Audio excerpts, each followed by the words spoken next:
周一的外交部例行记者会上，发言人华春莹表示，目前留在阿富汗境内的零星中国公民都是安全的。中国驻阿富汗使馆将继续密切关注当地局势发展，为每一位在阿中国公民提供必要的服务和帮助。阿富汗塔利班方面呢，多次表示希望同中方发展良好关系，期待中方参与阿富汗重建与发展，绝不允许任何势力利用阿富汗领土做危害中国的事情。我们对此表示欢迎。长期以来，中方始终尊重阿富汗的主权独立和领土完整，始终不干涉阿富汗内政，始终奉行面向全体阿富汗人民的友好政策。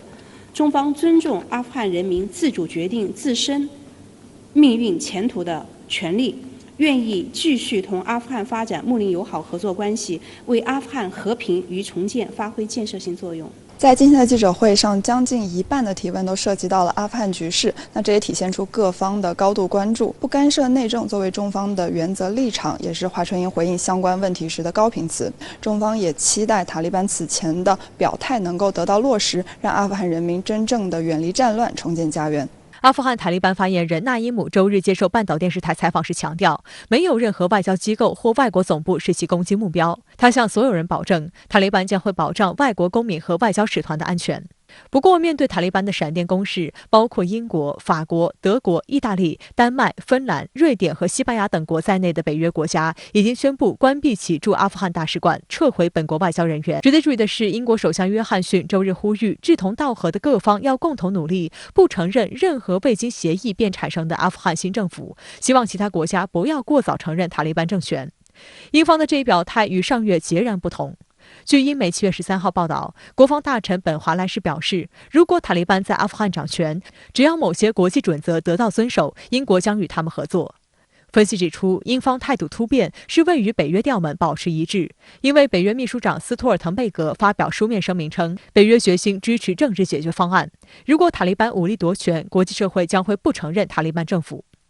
外界注意到，虽然俄罗斯外交部宣称暂时不会承认塔利班建立的新政府，但俄罗斯驻阿大使馆并没有进行任何撤退行动，正常运转。俄罗斯大使周一在喀布尔与阿富汗塔利班方面会晤，俄方再次重申不会急于承认阿富汗塔利班政权。他需要面临的一个考验，那么来自于阿富汗人民的考验，以及国际社会对这个政府承认程度的这么一个考验，这就取决于塔利班它是通过一种什么样的方式去推进这个权力的架构，也就是说怎么样去组建一个他自己也宣称的就是包容性的政府怎么去容纳这个现在各个这个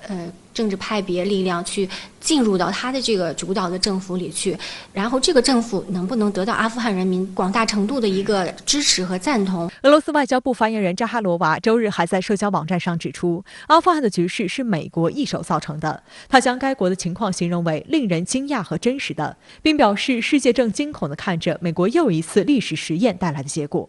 有人说阿富汗是大国的坟墓，那美国就是埋得最深的一个。苏联也被埋过，曾经对阿出兵10年，但是呢，俄罗斯外交与国防政策委员会主席叫卢克亚诺夫，他昨天在接受《华盛顿邮报》采访时嘲讽，本来以为苏联之败已经够大了，万万没想到美国人遭遇了 an even bigger failure， 甚至是更惨重的大败。那么苏联在撤军之后，他扶持的政权至少还撑了2年半，